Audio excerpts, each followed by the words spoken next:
मेरे घर के ना जस्ट बाहर एक पीपल का पेड़ था। मुझे उस पीपल के पेड़ में ना चीजें दिखने लगी थी।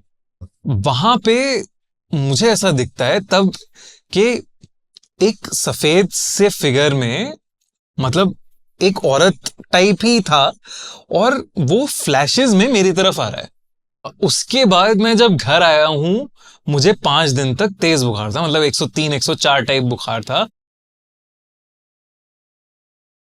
तो नमस्कार, स्वागत है आपका एक और नए पॉडकास्ट के अंदर। आज का जो पॉडकास्ट है ना, बहुत ज्यादा मजेदार और बेहतरीन होने वाला है। हमारे साथ है खूनी मंडे भाई। भाई थैंक यू सब यार। आपको इसी नाम से जानते हैं। सब इसी बाकी नाम से आप बताओ थोड़ा सा अपना नाम और अपनी चीजें। कुछ नहीं यार, लोग तो मुझे अब उन्होंने थोड़ा सा नाम पहचानना शुरू किया है जब से हमने इंस्टाग्राम पे आए हैं। मेरा नाम है दिव्य अग्रवाल। प्यार से आप मुझे कमेंट्स में खूनी भैया बोलते हो, और अब दिव्य भैया बोलने लगे हो धीरे धीरे। तो बस यही है, हम अब 6 साल से हॉरर स्टोरीज सुना रहे हैं। बिल्कुल भाई, मैं आपको बहुत टाइम से फॉलो करते हुए आया हूँ और बहुत पहले से मैं देखते हुए आया हूँ। और मतलब अच्छा लगता है ना जबकि कोई हमारे जोनरा का अच्छे लेवल पे कोई काम कर रहा हो, तो वो काम आप कर रहे हो इस जोनरा में। थैंक यू यार। मतलब मैं ऐसे ही, हम लोग तो, मैं भी बड़ा हॉरर का बहुत बड़ा फैन रहा हूँ हमेशा से, बचपन से। तो मैंने देखा कि जब मैंने स्टार्ट किया था, कोई हॉरर स्टोरीज नहीं सुना रहा था, कहानियां नहीं सुना सही रहा था। बात है। तो मैंने कहा सुनाते हैं, और एनिमेशन का थोड़ा सा सहारा लेते हैं एनिमेशन सुनाने में। और लकीली वो चल गया, और अब ऐसा चल रहा है कि वो बहुत ही अच्छा है। सब मतलब कहानियां सुना रहे जो हैं। चीज पसंद हो और वो हमारा धंधा बन जाए, तो उससे बेस्ट बेटर है, क्या है? उससे बेटर है, उससे उससे और बेस्ट देखा जाए तो यार कहीं ना पॉडकास्ट से लिंक है ये सारी चीजें। हम भी यहाँ पर बात करेंगे कहानियों की। करेक्ट। आप भी शुरू से ही कहानियां सुनाते आए हो। हाँ आप लेकिन लंबे टाइम से करते हो। कितनी वीडियोस कर दी होंगी अपन? यार, हम लोगों ने कर दिए अब 280 ऑड वीडियोस के अराउंड कर चुके हैं। 280 वीडियोस। हाँ, हर मंडे आती है अपनी खूनी मंडे। हर मंडे खूनी मंडे। ये भाई का मैंने क्या था ना, मैं हर किसी को जिसको भी देखता हूँ ना, मैं स्टडी बहुत ज्यादा करता हूँ। हाँ, तो मैंने भाई का जो ग्रोथ ज्यादातर वो देखी ना, वो यही था कि भाई का हर मंडे वीडियो आना ही आना है। और मैं ये आपको ही बता दें, कंसिस्टेंसी बहुत इंपॉर्टेंट है, बहुत और ये भाई ने दिखाई जो मैंने कभी नहीं दिखाई। नहीं, हम भी बड़े इंस्पायर होते हैं। मैंने शुरू में जब हम लोगों ने चैनल स्टार्ट किया था, तो हम रिसर्च पर्पसेस के लिए देखते थे कि कौन क्या क्या कर रहा है, कैसे कर रहा है। तो भानगढ़ की वीडियो, रियल वन यहाँ जा रहे हैं, रियल वन वहां जा रहे हैं, ये सब देखते ही है हम लोगों ने। अरे कि हाँ, ये है, क्या कहानी है, क्या किस्सा है। इनफैक्ट नीमराना फोर्ट के पास नीमराना बावड़ी है, जिसमें हमने गांव वालों का, मतलब कितना वो है कि डेप्थ में जाके गांव वालों का इंटरव्यू लिया, ये सब लिया। तो वहां से भी बड़ी कहानी और इंस्पिरेशन मिलते हैं हमें। तो वो सारी वीडियोस देख के बड़ा इंस्पिरेशन भी लिया है हम लोगों ने रियल वन से। तो बिल्कुल ऐसी यार कहानियां चलती आ रही हैं, और बहुत ही अच्छा लग रहा है मुझे आज हम लोग साथ में पहली बार ऐसे पॉडकास्ट रिकॉर्ड कर रहे हैं। मिल तो हम पहले भी चुके हैं, काफी टाइम से, लेकिन साथ में शूट कर रहे हैं, बैठ के आज। कर रहे हैं। अच्छा भाई, ये बताओ क्या मतलब चस्का चढ़ा कि हॉरर में ही करना है कुछ? मतलब बचपन में हुआ था क्या कुछ ऐसा? यार बचपन में हुआ तो था, अब मैं झूठ तो क्या बोलूं। तो अब पता नहीं वो सच है झूठ है क्या है, मुझे आज तक नहीं पता। लेकिन बताओ थोड़ा सा ना। मैं अभी भी सोचता हूँ ना, तो वैसे वो जोन हो जाता है पूरा। तो मेरे घर के ना जस्ट बाहर एक पीपल का पेड़ था। अच्छा। है मतलब, अब तो कट गया, लेकिन एक पीपल का पेड़ हुआ करता था बहुत बड़ा। और धीरे धीरे ना विद टाइम, मैं होऊंगा 4th 5th क्लास में, मुझे उस पीपल के पेड़ में ना चीजें दिखने लगी थी। अच्छा। हाँ, मतलब अब जैसे मुझे दिख रहा है कि चमगादड़ वहां पे उड़ रहे हैं एकदम से। बिल्ली एक है जो टहनियों से इधर उधर जा रही है, घूम रही है। फिर धीरे धीरे वो इतना ऐसे बढ़ने लगा ना, मैं उस पेड़ से बहुत ज्यादा डरने लगा। मतलब तो मेरा घर, एक मेन गेट होता था, मेन गेट के अंदर एक जाली का दरवाजा होता था, और जाली के दरवाजे से आपको सीधा दिखता था। तो मैं रात में खाना खाने के बाद 9 साढ़े 9 बजे, मम्मी पापा अपना कमरे में, मैं उस जाली के दरवाजे पे घंटों घंटों तक उस पेड़ को देखता रहता था। मतलब कहीं ना कहीं अट्रैक्ट कर रहा था वो पेड़। अट्रैक्ट कर रहा था, एक ऑब्सेशन सा हो गया था मुझे कि हाँ ये देखना है। और तब मुझे फिर उसमें से काले साये से दिखने लगे थे। कैसे? मतलब धुंधले से, कि काले साये इधर से उधर जा रहे हैं। अब पता नहीं, मैं आहट बहुत ज्यादा देख रहा था तब या क्या हो रहा था, लेकिन ये सब हो रहा था और मुझे बहुत डर लगने लगा था। मतलब मुझे छोटी छोटी और चीजों से बहुत ज्यादा डर लगने लगा था। अब सबसे पहला इंसान बताता अपने दोस्तों को, गली वाले जो भी मोहल्ले के आपके दोस्त होते हैं उन्हें बता के, तो मैंने सबसे बड़ी गलती कर दी क्योंकि जैसे मैंने उन्हें बताया वो और उसका मजाक उड़ा के डराने लगे मुझे बहुत ज्यादा। अच्छा, अब तो वो दोस्त यार थे। जो दोस्त यार थे वो डराने ही लगे, और तो मुझे भी बहुत और ज्यादा डर लगने लगा। अब एक बार मैं अपने नेबर्स के घर बैठा हुआ था, मम्मी पापा भी थे, डिनर था, और उनके छत पे झूला लगा हुआ था एक।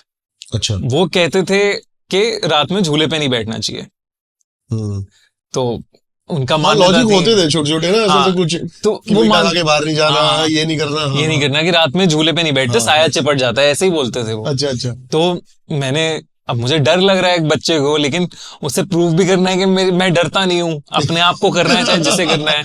तो मैं बैठ गया झूले पे और मैं झूलने लगा।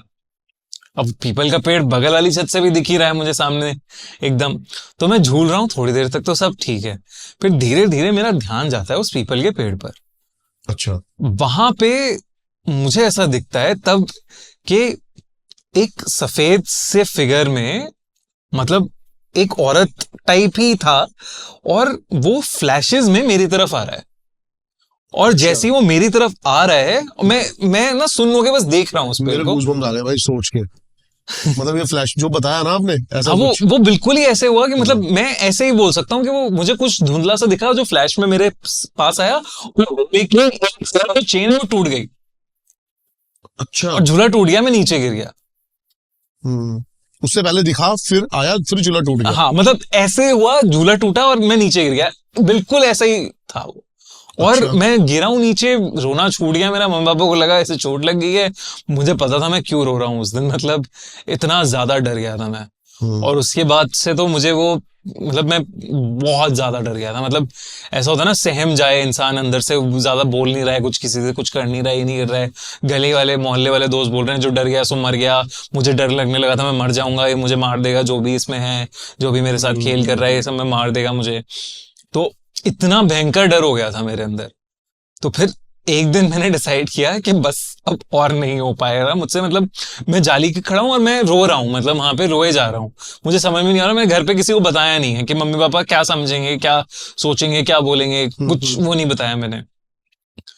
और उस दिन मैंने डिसाइड किया, एक दिन कहीं से तो वो, मुझे याद नहीं है, टीवी पे देखा था, कोई रिश्तेदार बोला था या कोई बोला था, भूत पिशाच निकट नहीं आवे, महावीर जब नाम सुनावे। तब मैंने पूरी हनुमान चालीसा याद करी। हर दिन सुबह और रात में बोलता था मैं उस हनुमान चालीसा को, पूरी पूरी हनुमान चालीसा को। और फिर धीरे धीरे मुझे, मैं पेड़ को देखना मैंने बंद कर दिया। और फिर जैसे जैसे आगे बढ़ते रहे साल, वो खत्म हो गया धीरे धीरे। हाँ, वो चीजें मतलब फिर वो दिमाग से, एक दिमाग के कोने से वो हट गई।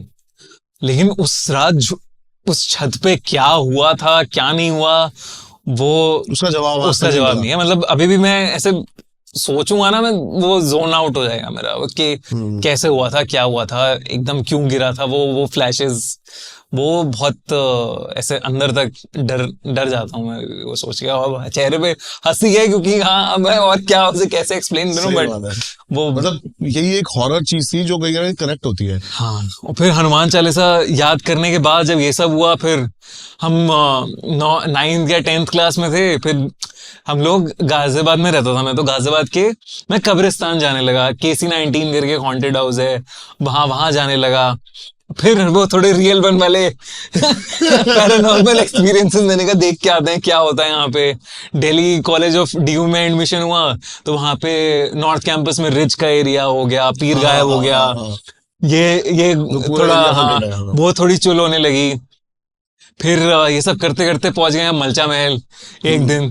तो मलचा महल के बाद फिर मुझे फील हुआ कि बस अब बस कर देना चाहिए, अब नहीं जाना चाहिए। तो मलचा महल वो जगह थी जहां पे मुझे लगा कि हाँ कुछ तो है, मतलब डेफिनेटली कुछ तो, मतलब सही नहीं है यहाँ पे। मैं गया वहां पे और गर्मी का टाइम था, लेकिन लग ठंड रही थी वहां पे, एकदम से ठंडक सी शुरू हो गई, हवा, और ठंडक में सांस नहीं आ रही है, हवा फील हो रही है आपको लेकिन हवा चल नहीं रही है, तो आपको सांस नहीं आ रही है, वो होने लगा। और ऐसा वो ड्रूपीनेस कहते हैं ना, सर एकदम भारी हो गया कि समझ ही नहीं आ रहा कि हो क्या रहा है अभी आपके साथ। किसी जैसे आप पहाड़ पे जब चढ़ते हो एकदम से हाई एल्टीट्यूड पे चले जाते हो तो सर एकदम घूमता है ना, वैसा घूमने लगा सर।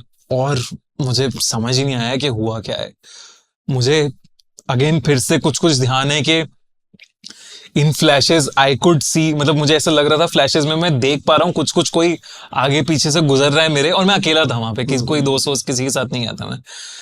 और रात का टाइम है, रात में वो बंद कर देते हैं। और अरे तब इतना हो गया था कि मैं कहा अब सब करेंगे हम। तो उसके बाद मैं जब घर आया हूँ, मुझे 5 दिन तक तेज बुखार था, मतलब 103 104 टाइप बुखार था। और फिर मम्मी ने जो सब करती है नजर उतारने वाला हर चीज हुई है, उसके बाद नजर उतरी है। उसके बाद मैंने डिसाइड किया कि भैया हाँ पैरानॉर्मल चीजें होती हैं, लेकिन मैं नहीं जाऊंगा इन जगह।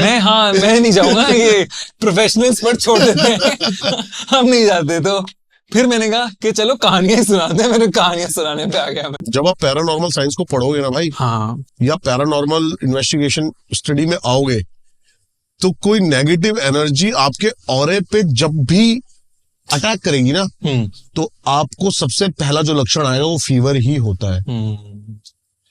मेरे साथ भी यही हुआ था, मैं भी 8-9 दिन फीवर के अंदर ही पड़ा रहा था। हाँ, ये सबसे पहले होता है। और मलचा महल से याद आया कि मलचा महल ही एक ऐसी जगह थी जहां से ऑफिशियल आगाज हुआ था दारियल 1 का। हाँ, इससे पहले तो क्या था, फोन से रिकॉर्डिंग, ये वो, मतलब प्रोफेशनली हम डीएसएलआर लेकर और प्रोफेशनली किस चीज में उतरे थे, तो वो मलचा महल था। अलग ही है वो जगह भाई, अलग ही है वो जगह। ऐसा लगता है कि कोई ना कोई आपको देखे जा रहा है कहीं ना कहीं से ना। हाँ, बहुत डेंस वाइब। एग्जैक्टली, बिल्कुल वैसे ही है कि कोई ना कोई कहीं से देखे जा रहा है, इसलिए मुझे वो फील भी हो रहा है कि कोई गुजर रहा है, कोई आ रहा है, कोई कर रहा है कुछ, घबराहट होनी, बड़ी मतलब डेंस है, डेंस है, मतलब सफोकेशन सा लगता है वो। बिल्कुल बिल्कुल यही बात है यार।